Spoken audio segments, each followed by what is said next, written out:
Hey, what's up guys? It's the new sensation, Bigger Notation here, and today I'm going to be bringing you a bit of a different take on the new Red Jiren leader and Red Jiren deck that came out in set 14. This deck is going to be a bit more of an aggressive variant to most of the builds that I'm seeing, but I want to preface this by saying that I do not by any means think that this is the best build of the deck or the most meta-relevant version of the deck. I think that the mid-range variants that have been running around recently are probably more capable of being able to be performing well at those top tier levels and performing well in big events. I just put this deck together because I really like being able to spam out a bunch of battle cards on the board and trying to hit my opponent a bunch, so I figured I'd try and take a more aggressive route with this deck. And I've been having a lot of fun with it. It's been performing quite well for me, just because I think the Jiren core is one of the stronger cores, or one of the stronger decks that came out of set 14, and so just the entire engine works really nicely. And a lot of the free play cards that are still around after the recent ban list actually support this deck quite well, so it kind of works very nicely in tangent with each other. Also, as you can probably see, I've gone for a little bit of a different format for for this deck profile as to opposed to some of the earlier ones that I've done online. I've just been messing around with OBS and figuring a couple of things out, so I hope you like this style of deck profile and I hope you like this format. Let me know your thoughts on it in the comments below, and I will try and keep on improving the channel for you guys so that the videos are up to a good standard as always. So getting straight on into the leader. So the leader is a very interesting one. On both sides he has this auto for Spirit Boost 1, and for those who don't know, Spirit Boost is where you have to remove a certain number of markers from your unison. So Spirit Boost 1 is going to be 1 marker. When your opponent attacks, it's an auto. You just get to activate the evolve skill of a Red Jiren card in your hand. You still have to pay for any of the evolve costs that might be within the card text, and then you can just evolve it on top of an appropriate target that's already on the board. So that's going to be really nice, because it means that now you're able to actually interact with your opponent with your battle cards during your opponent's turn, just every time your opponent attacks, which is really helpful for the deck. And the way that this deck draws cards on the front side of the leader is very different to standard stuff. It doesn't have any auto on swing where you draw a card. It has a simple activate main once per turn. You add 1 card from your life to your hand. There's no optional part of that, so it's not like King Vegeta where you can choose to take a life. You have to take the life on this activate main. Then you look at up to the top 7 cards of your deck, and you play 1 red Universe 11 card with an energy cost of 1 among them in rest mode, and then shuffle your deck. So I like to think of this deck as a very watered down version of the old King Vegeta deck, because in this version you only have that effect to play battle cards from your deck on the front side of your leader, whereas in the King Vegeta deck you had it on both sides because it was on the Young Invader skill. You have to take a life with this leader, and you can only check the top 7 cards, whereas Young Invaders would pull cards out of your deck no matter where they were in your deck. You could just pull them out every time. So it's very much like a watered down version of King Vegeta, and that's why I've tried to build it in this aggressive route, because I'm trying to revive the old King Vegeta deck but in a different engine. And I've been having a lot of fun with it. It's very interesting. The Awaken condition is pretty standard. When your life is at 4 or less, you can draw a card, untap an energy, and then flip this card over. And then we flip to the back side, and he has quite a lot of text. So he maintains his auto to Spirit Boost cards in, so you can keep on free playing or bringing in your evolve cards on your opponent's turn for Spirit Boost. But he also gains his standard auto on when he swings. He just draws a card, so he replaces the activate main on the front side with some consistent card draw. And he gains a final auto, which is limit 2, so you can activate it twice per turn. If it's your turn, when one of your red Universe 11 cards evolves, he gains plus 5k power for the turn. So during your turn, he can become a 25k attacker, which is going to be really, really strong for an aggressive deck. And so I've tried to include a couple of cards that can synergize really well with that, such as the double strike Kais, so that you can go up to a 35k double striker on your leader swing, which is incredibly strong because it's really hard to interact with leader swings. Whereas battle card swings are a lot more easy to interact with. There's a lot more removal within the combo step nowadays. So going in with battle card swings as opposed to leader swings can be a lot more risky. So that's the leader, and we will get straight off into some of the actual cards now. And for the first card, let me transition here. Yeah, you can see there's we got the new transitions. It's looking nice. But we've got the first card is our 8-drop Jiren, and I'm running 2 copies of this if you saw in the earlier scene. A lot of the decks that I've seen have been running more copies of this because they're more mid-range. They're looking to control the game and maybe drop a couple of these a game, and use the minus 35k power to ping off really big guys, such as the 8-drop Bojack that's been really prominent in the meta at the moment. And then for most Jiren decks, this guy is the finisher. And I would argue that this is still the finisher of this deck, but you're only really going to be looking to play 1 per game, because when you play him, you want to end the game that turn. So he's an 8-drop 35k, he has double strike, he has an X Evolve limit 1 for 2 red energy, but you can only cast it if you have 3 or more energy, on top of a Red Jiren that has an energy cost of 4 or 5. And then when this card is played, you give one of your opponent's battle cards minus 35k power, ignoring barrier, so it can hit anything in the game basically.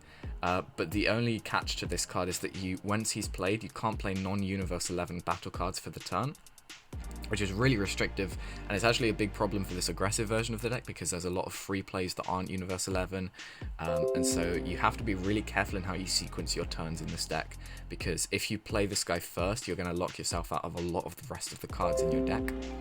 So you need to be really careful about that. So make sure that, especially in this version of the deck, you're generally going to be wanting to play this guy last in your turn. And also the fact that he's costing 2 energy and you have to have 3 or more energy is really restrictive for this deck, because you're going to be looking to apply a lot of pressure in those early turns. So once you hit turn 3, that's going to be kind of where you want to be killing them with this guy. And then he also has an activate main, where you place a card under this card in its owner's drop area, and obviously the cards under him will be pretty easy to get just by evolving up and stacking up a massive stack of cards underneath him. Switch this card to active mode and your red leader gains plus 5k power for the turn. So with this guy on the board, you're going to be able to get your leader to 30k power, which is insanely strong, and then you're also going to get 2 35k double strike swings off of this guy. The reason that I'm only running 2 of him, I would really like to find space for a 3rd copy of this guy in this deck, but this deck manages to find him pretty consistently. It's got a decent amount of draw power and a few ways to search out Jirens from the deck. But also, specifically for this deck, I'm only running 2 or 3 copies of this card because it's meant to be the finisher of the deck. Whereas in the more mid-range versions, as I said earlier, you're looking to get multiple of these guys out, and as you go into the long game, you'll just be beating your opponent down with 35k double strikes. So in the more mid-range versions, it's very understandable. You want to be playing probably 4 copies of this guy, but because I'm playing a more aggressive version, I've leaned more towards the 2 or 3 copies. Currently I'm running 2 copies, as you can see here, but I would like to find space for 3 copies if possible. So continuing on, I'm just going to go through all of the big Jirens first, then we'll go through the little Jirens. For the next big Jiren, we have our 4-drop, who is probably the best card, or one of the best Jirens in the deck, and that's why I've got 4 copies of him, obviously.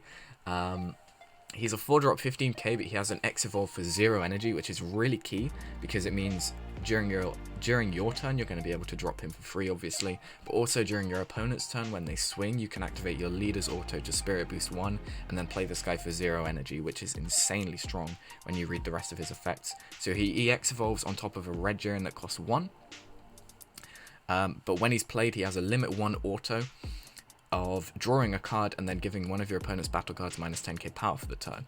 So as you can see, a lot of these Jirens, when they EX evolve, they're either going to be plussing you with hand advantage with some card draw, or they're going to be giving your opponent some tricky minusing and trying to remove some of the opponent's cards. Like the 8-drop Jiren gives a massive minus 35k power minus, which is really, really strong. But this guy is especially good because he gives you both.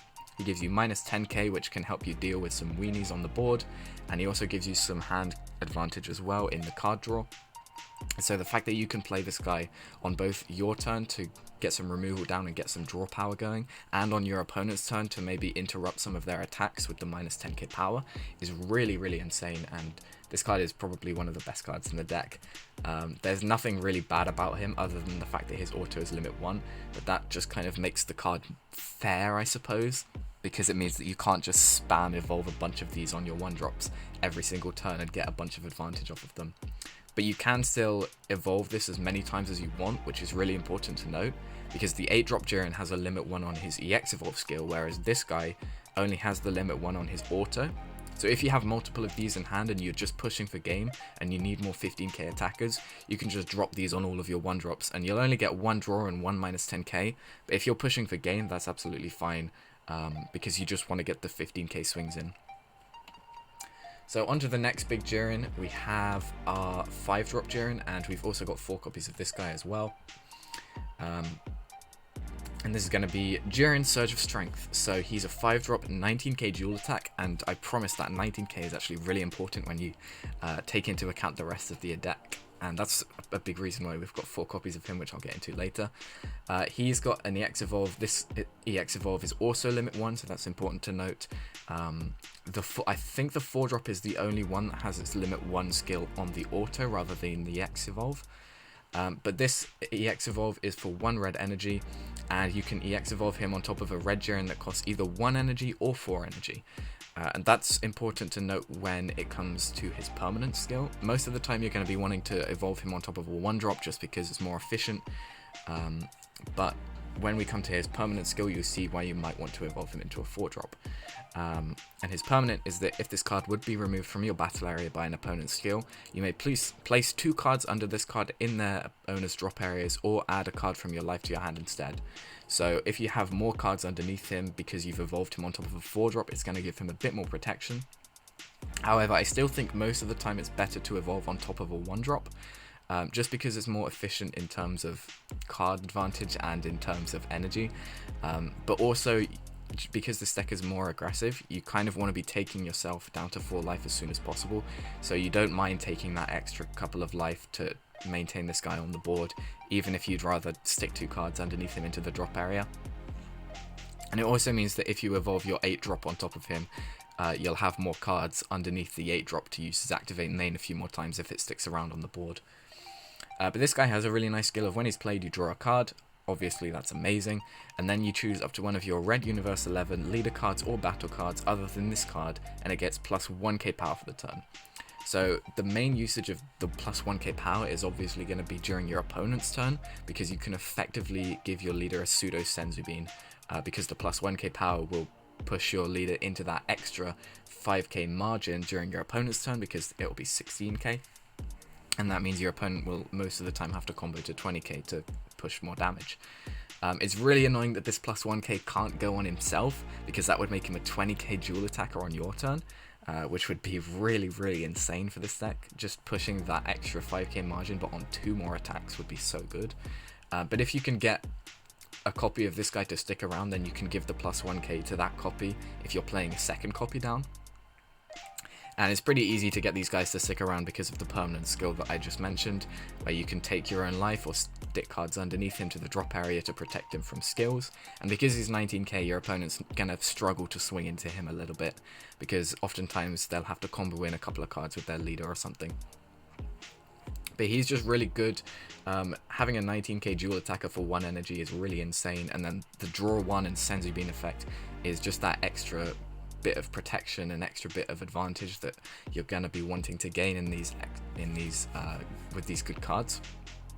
And then he also has that extra protection, so this card is another really amazing card for the deck. And This deck mostly focuses around dropping this guy and the 4-drop enough to gain you a bunch of advantage, and then just pressuring your opponent down from there. And then onto the final big Jiren that we have. I am running one copy of the tournament promo, which is Jiren Unseen Potential. And he is a 5-drop, and he is 15k. He has an EX Evolve skill for 0 energy, which is obviously going to be really helpful for your EX Evolving during your and your opponent's turn. On top of only a Red Jiren with an energy cost of 1, which is a little bit more restrictive than the 5-drop, but most of the time it won't come up because you're going to want to be evolving on top of your 1-drops most of the time anyway. And he's got an auto, limit 1. When this card is played, you search the top 7 cards of your deck for a red Universe 11 card among them, add it to your hand. But then if you added a card to your hand, you have to bottom deck a card from your hand, which is really annoying. First of all, because it means you're not plussing in any way. And second of all, because it's not even being discarded, and you have a few drop area effects and a few overwhelms in this deck that would really benefit from this card being discarded instead of being put to the bottom of the deck. So this guy is kind of lackluster. I've only really got him in here as a one-off just because I felt like I wanted that extra medium-sized Jiren that wasn't the 8-drop. So that's my reasoning behind just having one copy of him in here. You could definitely cut this guy and maybe stick in another copy of the 8-drop or another flexible choice in here as well. But he's not bad, and he'll just help you consistently search through your deck if you really need to see something. And it's also important to note that you can play this guy during your opponent's turn and then search another Jiren, and then if your opponent attacks again, because your leader's auto isn't once per turn, you can then trigger the Spirit Boost a second time and play down the card that you searched, which is obviously really nice.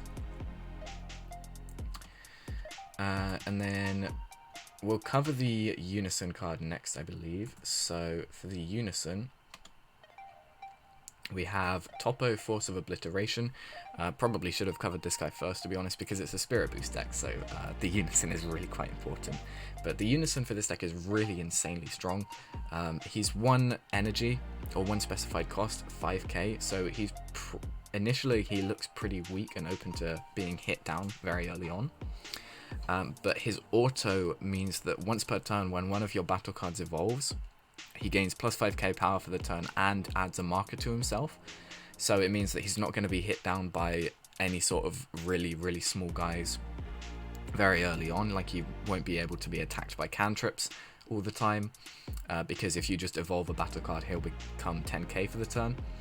And it also just gives him that extra ability to gain markers. And something that's really important about this Unison in this deck specifically is that because your leader's auto can trigger during your opponent's turn to let you evolve during your opponent's turn, you can effectively gain 2 markers off of this auto every single turn if you evolve once during your turn, once during your opponent's turn, which is really insane because combine that with the +1 skill and you can get this guy up to 4 markers really consistently on turn 1.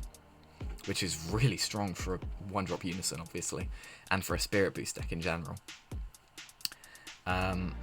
So then the +1 skill is activate main. At the end of the turn, choose up to 1 red battle card with an energy cost of 1 in your hand and play it in rest mode. So very similar to the front side of the leader, his activate main. He's going to be playing 1-drops in rest mode, but this guy plays 1 from your hand.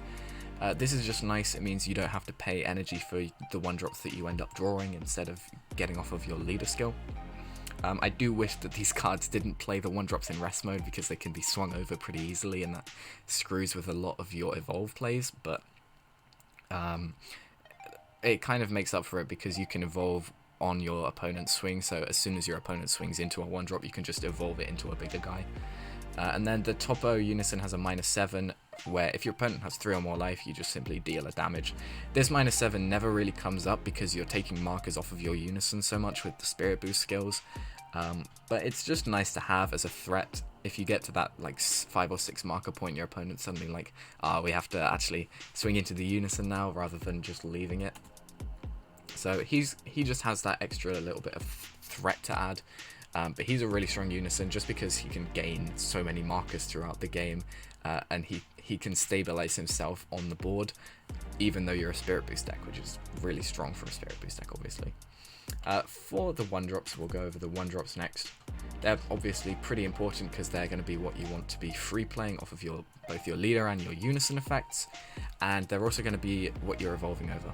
So this 1-drop, he has a permanent which doesn't do anything for this deck. It just gives some of the older 4-drop Jirens that are red an EX evolve skill for 2 red energy, or for 1 red energy and 2 of any energy. That's kind of irrelevant because paying 3 to bring in a 4-drop is a little bit too slow for this format nowadays.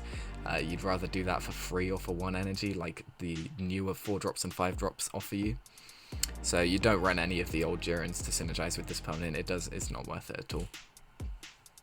But the main thing that's good about this specific card, and why we play 4 copies of him, is when he's played, you search the top 5 cards of your deck for a Red Jiren card or a Unison card that has a specified cost of 1.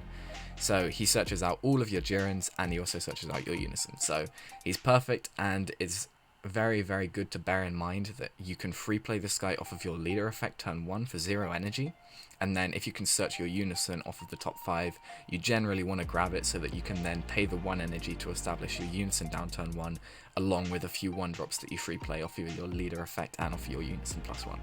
So this guy's just really amazing, helps you find your Unison, and if you already have your Unison, helps you find any pieces of the Jiren chain that you might be missing.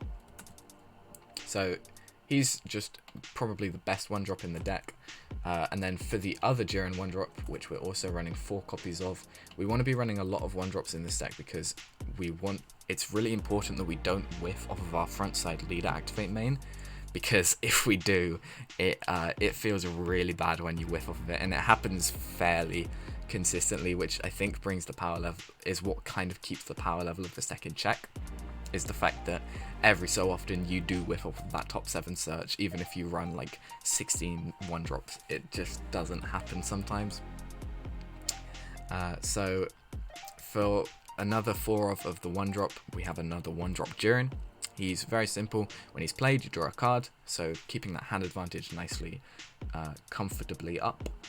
And he also has a really nice activate main, limit 1. If your leader is a red Universe 11 card, you discard a card from your hand and then you place him in from your drop area to the bottom of your deck, so it's a drop area effect, which is great. And then you can search your deck for any Red Jiren card with an energy cost of 5 or less and the evolve skill. So he can search your 4-drop or one of your 2 5-drops, which is really helpful just if you are missing parts of the chain, like I mentioned earlier with the 5-drop that searches your Jirens.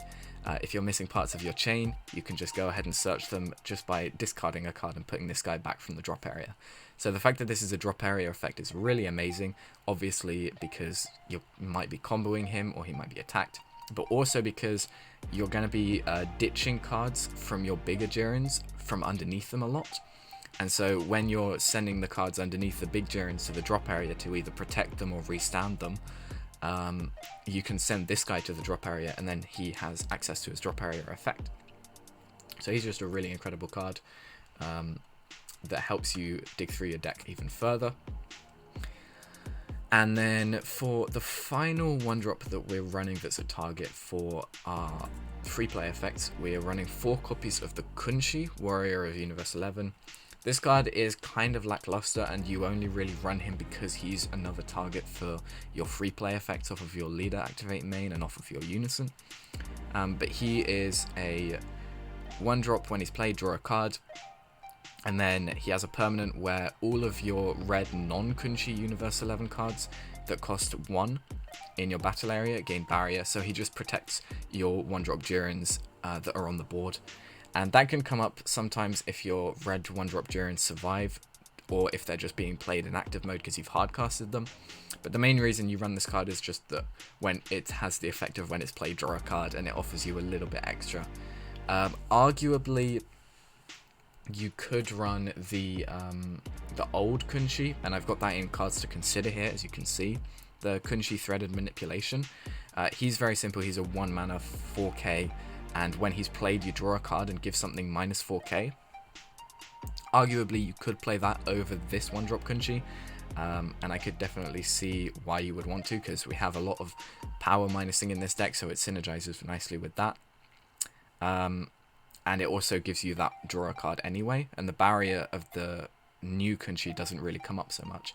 So I could definitely see why you would want to run the older Kunchi, and I probably would recommend doing so. I just have this newer Kunchi in here because I think that the barrier is pretty helpful, and minus 4k generally doesn't tend to do anything. But I could definitely see reasoning for swapping them out, and I would definitely recommend testing that out a little bit. But anyway, back to some of the more single cards that we're running. We have 3 Yamcha Merciless Barrage. This card is pretty simple. I don't really need to go over it, but we're running this guy just because we have a unison that's going to get to generally an obscene amount of markers. Like it normally stabilizes around 3, 4, 5 markers, which is pretty solid for a 1-drop unison. And especially in a Spirit Boost deck, that's going to be really strong. And so this just gives you that extra way to interact with your opponent's battle cards during their turn. And it also synergizes nicely with the rest of your Jirens, because you can minus 15k 2 battle cards with your Yamcha, and then when they swing, you can evolve into your 4-drop Jiren and minus 10k another battle card, or one of the cards that you already minused if it's a particularly big card. And then oftentimes that'll kill it. So it just helps you getting through those bigger battle cards in combination with your other evolved Jirens. Then I have 2 copies of Hidden Power E Supreme Kai. I think that this card is insanely strong in the deck, just because of the fact that your leader on its own can become a 25k, sometimes a 30k swinger. And so if you stick a double strike Kai or Champa behind it, then swinging 40k double strike on a leader swing is really, really insane, because as I mentioned earlier, leader swings and unison swings are most of the ways that you're going to want to end games this format, because there's so much battle card interruption that happens during the combo step nowadays. So the only reliable ways to win generally are going to be with your leader or your unison swings. And so that's why we've got double strike Kai in there, is mainly just to stick behind a big leader swing. I mean, it definitely can work with some of your battle cards, obviously, because it's an aggro deck. You're going to want to swing double strike a couple of times, and you have some critical cards in here that you can put double strike behind as well. But it's just a good card, like, just run it, it's good. And then for some of the other cards I'll go over, we have another Jiren card. So this is an older Jiren from one of the tournament packs. He's Jiren Pride of Universe 11. And he is a yellow card, as you can probably see, so it's very important not to charge him unless you're against that new SS4 Bardock deck. Because if you're against the new Bardock deck, you can charge this guy and get an extra swing when they try and negate with the new Gohan. But regardless of that, he has an effect where you discard it from your hand if your leader is a Universe 11 card, and then you play 2 1-drops from your drop area with their skills negated for the turn.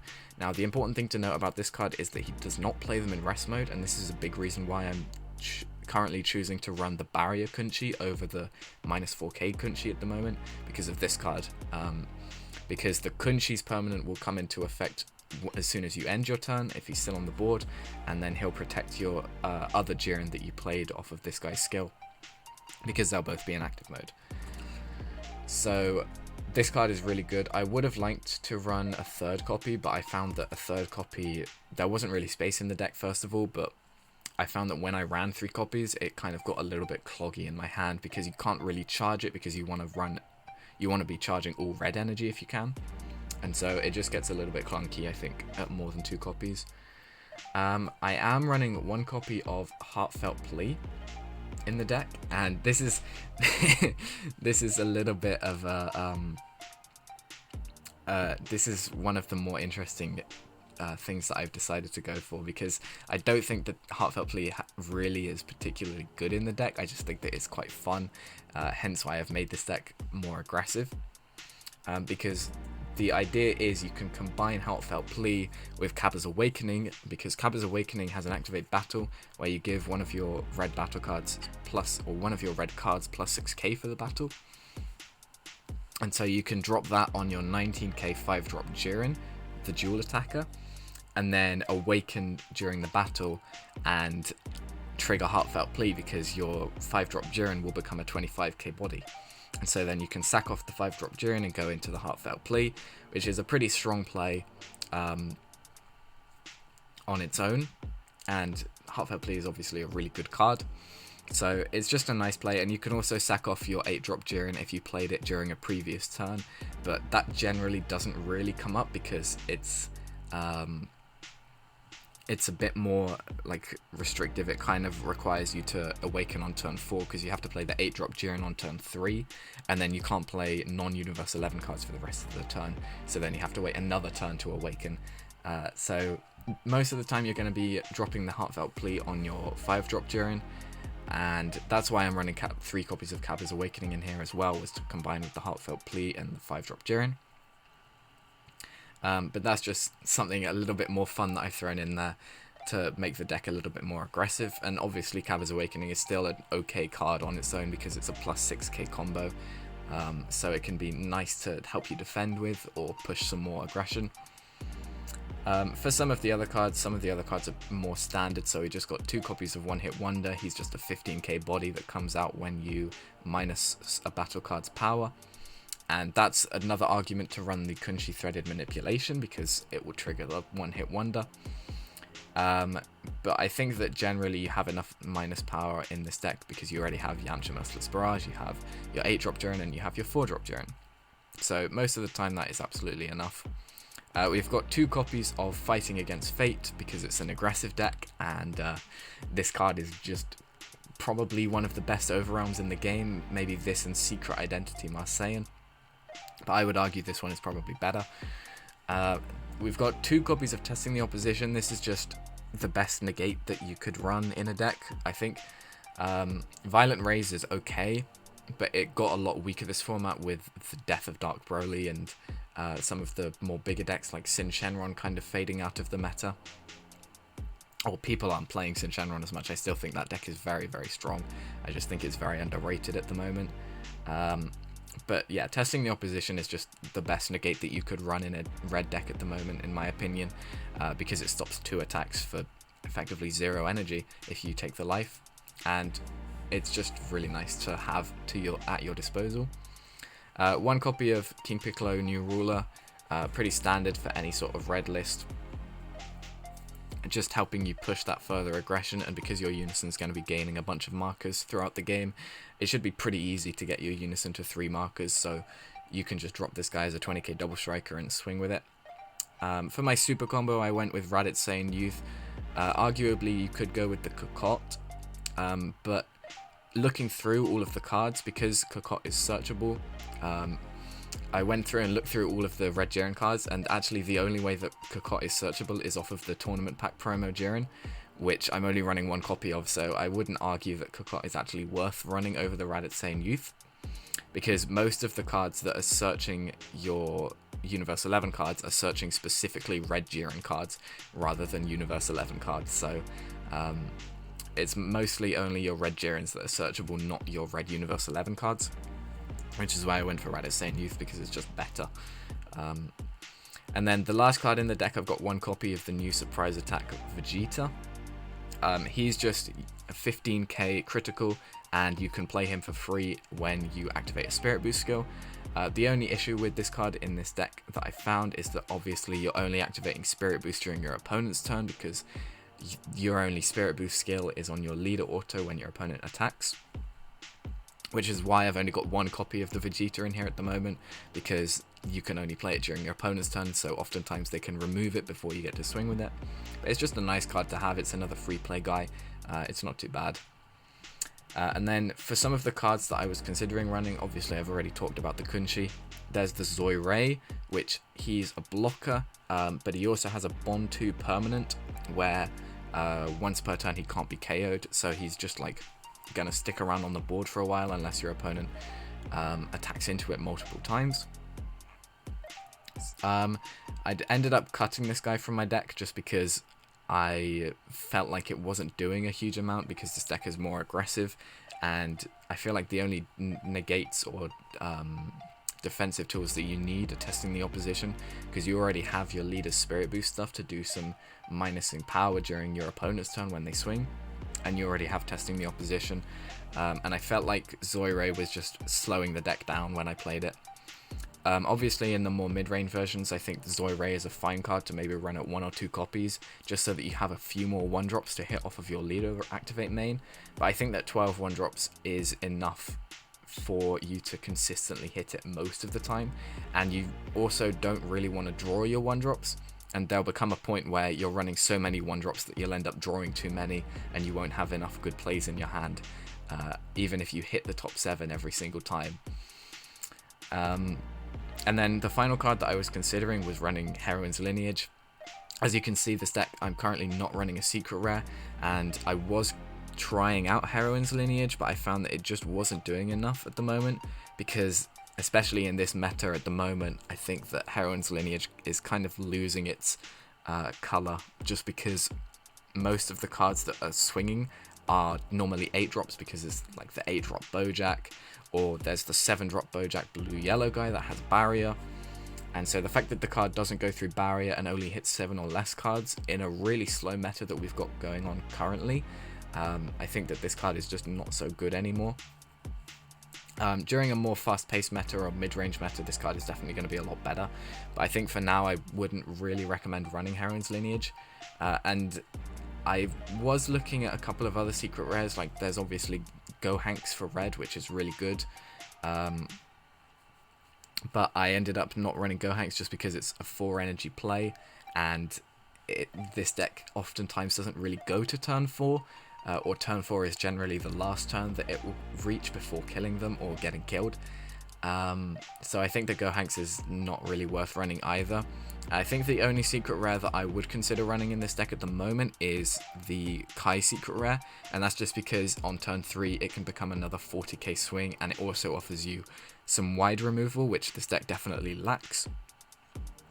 So I would definitely recommend running the Kai secret rare, and if you own it, I would maybe consider cutting the Jiren tournament pack promo for it. The only reason that I'm not currently running the Kai secret rare in this deck is because I don't own it, and I'm trying to actually build this deck in person, but I can't afford a Kai secret rare, so I just decided not to run a secret rare at all. But if you do own Kai secret rare, I definitely recommend trying it out in the deck, because I think it's pretty solid, and I would maybe cut the Jiren tournament pack promo for the Kai secret rare. But that's basically it for the deck profile. I hope you guys enjoyed. I hope you guys liked the new format that I've put together. And let me know your feedback down in the comments below. If you guys have been playing the Red Jiren deck, I know I've seen a couple of different lists topping recently, which I'm really happy to see because I'm a big fan of this deck. I think they could do some really cool things. If you guys really enjoy the deck like I do, definitely leave any suggestions that you might have down below.